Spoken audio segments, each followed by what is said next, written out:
जो अगवानी है ना, अगवानी मैं पहले सुनता था कि अगवानी के जो सियासत है ना वो गंदी है।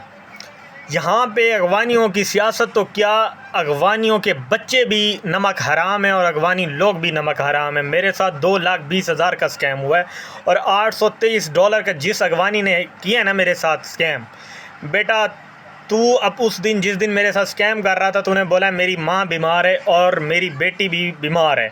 बेटा इसी तरह तू, मेरी एक दुआ है कि पहले तो अल्लाह तुझे हिदायत दे, नहीं तो रमज़ान शरीफ के महीने में तूने मेरे साथ स्कैम किया था, अल्लाह तुझे भी घर करे, ठीक है, तुझे घर करे। तेरे माँ बाप का कोई कसूर नहीं है, तेरे माँ बाप का कोई कसूर नहीं है, इसमें तेरा कसूर है, ठीक है। तेरी उन्होंने परवरिश नहीं ठीक की, ये उनका कसूर है।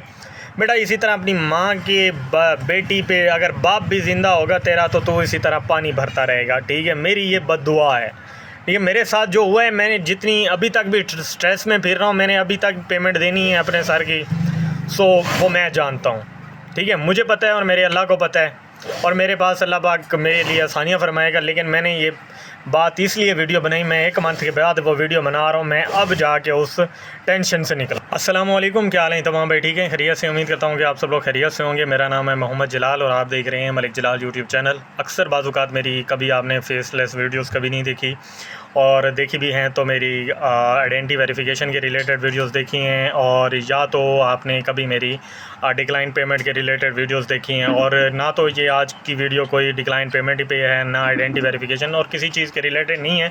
आज की वीडियो जस्ट मेरी है, एक स्कैम हुआ है जो मेरे साथ हुआ है, और वो बताने का मकसद ये है कि अगर आपके साथ भी वो बंदा इस तरह का कोई अटैच है तो मे बी आप लोग भी उस चीज़ से ख्याल रखें, और अगर किसी चीज़ की आपने किसी से बनवाई भी हुई है तो उस चीज़ को भी आप ध्यान में रखें, और आपके साथ भी ये हो सकता है जैसे मेरे साथ हुआ है। अब हम अपनी स्टोरी की तरफ आते हैं, जो मेरे साथ सीन हो चुका हुआ है। बंदा था, अफ़गानिस्तान का लड़का था, रफ़ीक ख़ान नाम था उसका, ठीक है। अब जैसे आप लोग मेरे पास वीडियोस देख के आते हैं डिक्लाइन पेमेंट की या आइडेंटिटी वेरिफिकेशन की पेमेंट्स की, ये मार्च है ना, पीछे फरवरी के महीने में ये मेरे साथ स्कैम हुआ है, ठीक है। अब वो मेरे साथ 2-2.5 मंथ से अटैच था, मेरे पास आया, $200-250 थी उसकी पेमेंट, उसने पेमेंट विड्रॉ कराई, डिक्लाइन पेमेंट थी उसकी, नहीं विड्रॉ हो रही थी। आपको पता है कि बिज़नेस पेपाल के अंदर वो पेमेंट ट्रांसफ़र होती हैं तो फिर ही रिसीव होती हैं, डिक्लाइन पेमेंट अलबत्ता पर्सनल में नहीं आती, किसी किसी की आ जाती हैं, किसी की नहीं आती। सो मेरे साथ अटैच रहा, पेमेंट भी उसको ट्रांसफ़र होगी। 2-2.5 माह तक हम लोग एक दूसरे के साथ जैसे अटैच रहते हैं, कस्टमर और क्लाइंट वाला एक सीन होता है। मैंने उसके साथ डिस्कशन की, वो कहता है जलाल भी मैं पेपाल भी बना लेता हूँ, मैं फ़लाना काम भी कर लेता हूँ। जब भी उसको मैसेज करता तो ठग से मेरे साथ अटैच हो जाता और फ़ौरन से रिप्लाई आता था। सो ठीक है भाई, अच्छा लड़का मेरे साथ चल रहा है। मैंने ना उसको बताया यार मेरे ना पेपाल हो गए हैं सारे ना परमानेंट लिमिटेड, मेरे पास ना अभी पेपाल कोई नहीं है। अगर कोई दुबई का बनाता भी हूँ ना किसी डॉक्यूमेंटेशन के ऊपर ना, तो वो फ़ौरन से ना वो लिमिटेड हो जाता है। तो उसका क्या हल है? उसने कहा जलाल भाई अगर आपके पास कोई डॉक्यूमेंट है ना आप मुझे दें, मैं आपको बना के देता हूँ। मैंने उसको वो डॉक्यूमेंट दिया, उसने वो पेपाल सक्सेसफुली मुझे क्रिएट करके दे दिया, और मुझे मेल पासवर्ड ऑथेंटिकेटर मेरी एक और ईमेल थी उसके ऊपर से उसने लगवा के मुझसे ऑथेंटिकेटर लिया था, और मुझे वो ईमेल और पासवर्ड मुझे मेरे हैंड ओवर कर दिया। मैंने अपने फ़ोन के अंदर वो लॉगिन कर ली थी। अच्छा, उसने मुझे पेपाल तो हैंड ओवर कर दिया, ठीक है। मेरे पास 2-2.5 महीने तक $200-250 तक ना पेमेंट आती रहती थी, वीकली पेमेंट मेरे पास आती रहती थी, कोई इशू नहीं हुआ, कभी उसने मेरे साथ कोई छेड़ाछाड़ी नहीं हुई। अब 15 तारीख को मेरे पास 2 पेमेंटें आती हैं, जो कि एक ऑलमोस्ट $19 से $20 की थी और एक क्लाइंट और की थी, और साथ $800 की पेमेंट एक लैया का लड़का था जो कि मेरे साथ भाईचारे वाला ताल्लुक़ था उसके साथ। उसकी पेमेंट आई 18 तारीख को आनी थी, गेमिंग की पेमेंट थी उसकी, वो टिकटॉक से आनी थी। 18 तारीख को वो पेमेंट आनी थी, ठीक है। और पेमेंट सुबह को मैंने उसी को बताया हुआ, मैंने कहा यार एक पेमेंट आनी है और वो पेमेंट एक्सचेंज भी करानी है। सो मेरे साथ तो उसका बड़ा अच्छा ताल्लुक़ है, जैसे होता है ना भाइयों वाला एक ट्रस्ट बना हुआ था। तो मैंने कहा ठीक है यार, कोई मसला नहीं है, पेमेंट आ रही है। उसने कहा ठीक है, कोई इशू नहीं है। अब मुझे नहीं था पता कि वो बंदा पहले से ही रेडी बैठा हुआ था कि आया जैसे ही पेमेंट आनी है इसका मैंने काम पूरा करना है। पेमेंट मुझे रिसीव होगी, मैक्सिमम यही टाइम था। और पेमेंट जैसे हुई, अभी ऑलमोस्ट 5 बज के कुछ 6 बजे का टाइम है जब मैं वीडियो बना रहा हूँ अभी का, और ये दिन है 30 मार्च, ठीक है। और उस टाइम जैसे ही पेमेंट आई ना, मैंने पेमेंट देख के ना मैंने फ़ोन को ना रख दिया। मैंने कहा अच्छा इसको ना मैं तसल्ली से ना री.पे के अंदर ना ट्रांसफ़र करूँगा पेपाल से। तो भाई यही मुझसे मिस्टेक हुई, मैंने कहा तसल्ली से करूँगा। मैंने जैसे ही फ़ोन को अपने ना पीसी के ऊपर, ये मेरे पास ना पीसी है, यहाँ पे ना मैंने इसको रख दिया। मैंने जैसे ही फ़ोन को रखा ना तो एकदम से ना मेरे पास नोटिफिकेशन आना स्टार्ट, मेलें स्टार्ट के आपके बैंक अकाउंट ये वो। मैं पेपाल को ना उसी टाइम ओपन करने लग गया। पेपाल मुझसे ना ओपन हो रहा हो, पासवर्ड भी ना चेंज हो रहा हो, ना मुझसे वो लग रहा हो, ना पेपाल लॉगिन हो रहा हो। पेमेंट उसने ट्रांसफ़र कर दी, मेरे सारे बैंक अकाउंट उसने रिमूव कर दिए। और जो मज़े की बात है, जो अभी तक मेरा माइंड इस चीज़ को एक्सेप्ट नहीं कर रहा कि उसने किया कैसे। अब इस फ़ोन के अंदर उसने मुझे मेल लॉगिन कराई थी, और इसी फ़ोन के अंदर दूसरी मेल थी जिसके ऊपर ऑथेंटिकेटर लगा हुआ था, ठीक है। अब जिस ओरिजिनल मेल के ऊपर उसने क्रिएट किया था, वो ओरिजिनल मेल जिस फ़ोन के, उसके बाद मैंने मेल चेंज की थी, जो मेल थी वो इस फ़ोन के अंदर थी, जो कि इस टाइम मैं जिससे वीडियो बना रहा हूँ, जो मैंने दूसरी लिंक की थी, अभी तक वो मेल मेरे पास खड़ी हुई है। अब उसने वो मेल भी चेंज कर दी। उस मेल का मुझे अभी तक याद है कि मैंने उसको भी मेल नहीं दी थी, मैंने दूसरे लड़कों को दी हुई थी। उस बंदे को मैंने ये मेल नहीं दी थी जो चेंज मैंने की थी। अब उसने ये फ़ोन भी मेरा उसी टाइम 3 से 5 मिनट के दरमियान उसने वो पेमेंट ट्रांसफ़र कर दी। उसके बाद मैं जैसे ही वो कोशिश करने की कोशिश कर रहा था, तो उसने साथ ही मेरा वो फ़ोन को वॉश कर दिया, रीस्टोर कर दिया। अब उसके पास मुझे जहाँ तक है कि वो फ़ोन की जो ईमेल थी उसके पास लॉगिन थी, मैंने नहीं देखा था, मुझे इन चीज़ों का नहीं था पता। मैंने अंधा ट्रस्ट किया उसके ऊपर। मैंने कहा मेरे साथ, मैंने कभी किसी के साथ नहीं किया, तो मेरे साथ ऐसे कैसे हो सकता है। मैंने एक एक रुपये और एक एक पैसे का ना हिसाब रखता हूँ हर बंदे के साथ। यार किसी के साथ ना इंसाफ़ी ना हो, हर किसी का हक हलाल का पैसा होता है, ठीक है।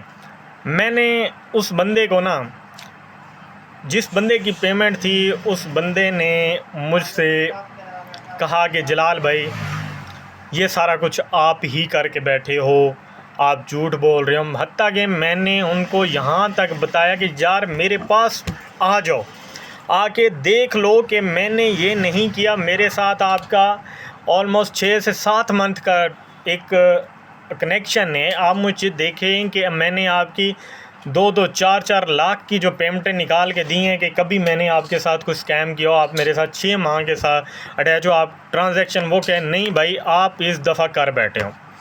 मैं उनको 2 से 3 दिन तक यही क्लैरिफाई करने की कोशिश में लगा रहा कि भाई ये मैंने नहीं किया, भाई मैंने नहीं किया, ये हो गया। उन्होंने कहा नहीं भाईजान हमें पेमेंट से मतलब है, आपसे नहीं, ठीक है। मैंने कहा यार मेरे पास तो इतनी पेमेंट नहीं है, मैं आपको दे दूं, मैंने आपको कितनी दफ़ा क्लैरिफाई करूं। उन्होंने क्या किया, मेरे जो टीचर हैं सर जैन साहब, सल्यूट है उनको, और सर तैयब साहब सेकंड नंबर पे, जिन्होंने इस मैटर को सॉर्ट आउट करने में पूरा एक दोस्ताना और भाइयों वाला हक़ अदा किया।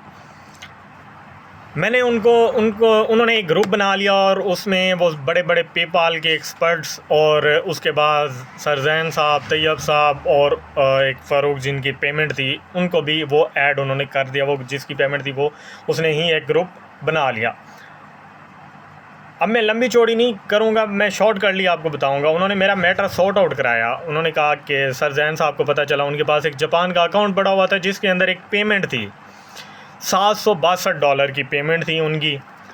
वो पेमेंट जापान की 3 से 4 मंथ से विड्रॉ ही नहीं हो रही थी उनके अकाउंट की। उन्होंने कहा जलाल ऐसे करते हैं कि लंबी चौड़ी बहस में नहीं पड़ते, आप ऐसे करो, उनसे बात करो कि हम आपको अकाउंट दे देते हैं जापान का, उसके अंदर जो डॉलर हैं वो अगर आपको डॉलर मिल जाते हैं तो आप हमें अकाउंट रिफ़ंड कर दो। ये हमारी डील हो रही है, एज अ ग्रुप के भी अंदर हमारी वो पड़ी हुई हैं सारी चैट। एट द एंड मैं ये चीज़ कहना चाहूँगा कि भाई किसी के साथ भी डील करो, किसी के साथ भी डील करो, उसके से चाहे रिसीविंग हो या सेंडिंग हो, उससे फ्रंट बैक आईडी कार्ड की पिक्चर ज़रूर लो, चाहे वो आपका रिश्तेदार हो, चाहे कोई भी हो।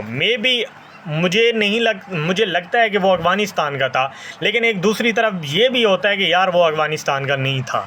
ठीक है, ये ख़ास कर आपने कोशिश करनी है कि अगवानियों से बच के रहना है। ये इतने बड़े बेगैरत हैं, इनके अंदर एक वो मैं देखता था अक्सर वीडियोस के अंदर ना कि भाई अगवानी जो है ना सियासी तौर पे नमक हराम है, लेकिन इन अगवानियों की जो नीचे का तबका है ना वो भी नमक हराम है। क्यों? मैंने पूरे 15 दिन तक जितने स्ट्रेस में मैं रहा हूँ इतना कोई बंदा नहीं रहा। ठीक है, अल्लाह भला करे। ठीक है, जिनकी पेमेंट थी चलो जिस तरह कॉम्प्रोमाइज़ था वो हो गया, अल्लाह उनको और तरक्की दे। ठीक है, दूसरी बात, मेरे साथ जो सर जैन साहब और सर तैयब साहब ने जो मेरे भाइयों की तरह उन्होंने जो मेरे साथ किया, मैं कहता हूँ कि इतना कोई सका भाई भी नहीं करता और सका चाचा भी हो ना वो भी नहीं करता। ठीक है, उन्होंने मेरे साथ मुश्किल टाइम में मेरे साथ खड़े हुए। ठीक है, और सल्यूट है भाई उनको। ठीक है, मैं उनका बड़ा एहसानमंद हूँ जिन्होंने मेरे उस टाइम साथ दिया। और ये चीज़ मैं आपको क्लैरिफाई कर दूं कि किसी के साथ भी डील कर रहे हो ना, किसी के ऊपर ट्रस्ट मत करो। ठीक है, किसी के साथ भी कर रहे हो, चाहे किसी से, पहली बात तो ये है कि ईमेल तक आपने नहीं लेनी। ईमेल ले ली उसी दिन मारे जाओगे। कुछ चीज़ें हैं जो कि मैंने बीच में नहीं ऐड की, मैं आपको वो करूँगा भी नहीं कि मिसाल के तौर पे हमारी ग्रुप्स के अंदर क्या चैट होती रही, क्या मैसेजेस होते रहे, वो मैं नहीं ऐड करना चाहूँगा। जस्ट यही मैं आपको बताऊँगा।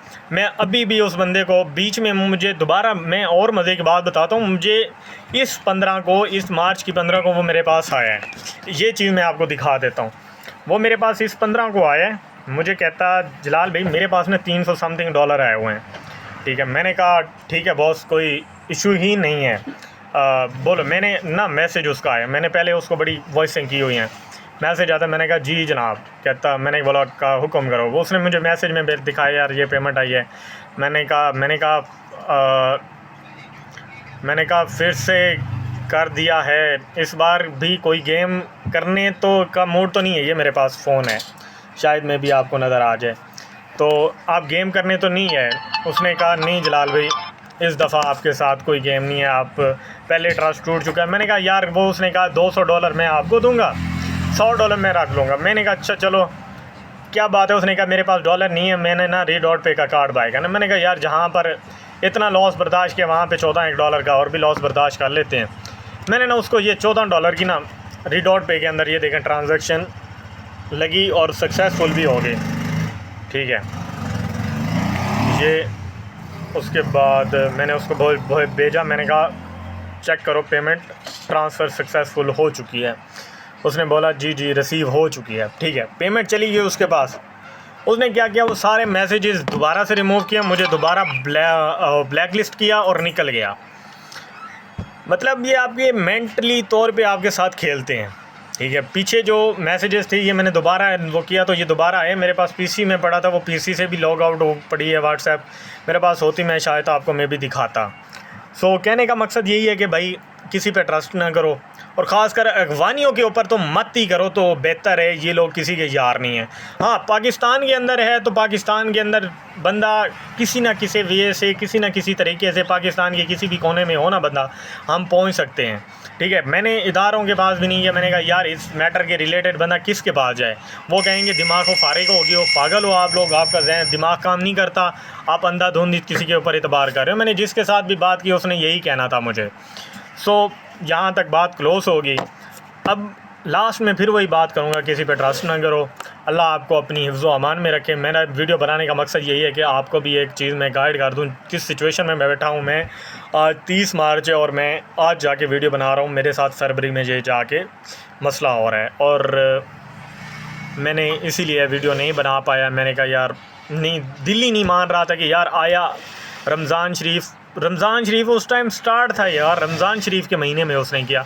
ऐसे लोगों का कोई दीन ईमान नहीं है, इनकी कब्र ही आखिर दुनिया भी ख़राब और आखिरत भी ख़राब। ठीक है, अल्लाह भला करे। ले गया, अगर मेरी वो वीडियो दोबारा से देखेगा तो बेटा तूने अपना जो कुछ मुझे मैटर बताया, पहली बात तो ये तूने मुझे अपनी माँ का मत बताया, मेरी माँ हॉस्पिटल में उसी दिन जिस दिन तूने मेरे साथ स्कैम किया। अल्लाह तेरी माँ को भी गर्क करे, अल्लाह तुझे भी गर्क करे। बाकी मैं कहूँगा कि अल्लाह तुझे हिदायत दे। तेरी बेटी थी, अल्लाह उससे भी तबाह बर्बाद करे, उसका भी घर ना बसे, मेरी ये बद्दुआ है। जितने स्ट्रेस से मैं गुजरा हूँ, जितनी टेंशनों से मैं गुजरा हूँ ना, इतना कोई बंदा नहीं गुजरा। 2,20,000 पेमेंट थी मेरे जान। चाहे 2,20,000 आप लोगों के लिए कुछ नहीं होगी मेरी जान, मेरे लिए बहुत बड़ी मायने रखती थी 2,20,000 की पेमेंट। और जिसने मेरी जगह पे भरी है उसको सल्यूट है, बस उसने मेरे जिस तरह से मैटर सॉर्ट आउट किया है, सल्यूट है। मिलते हैं नेक्स्ट वीडियो में इंशाल्लाह। अल्लाह हाफ़िज़, जज़ाकल्लाह।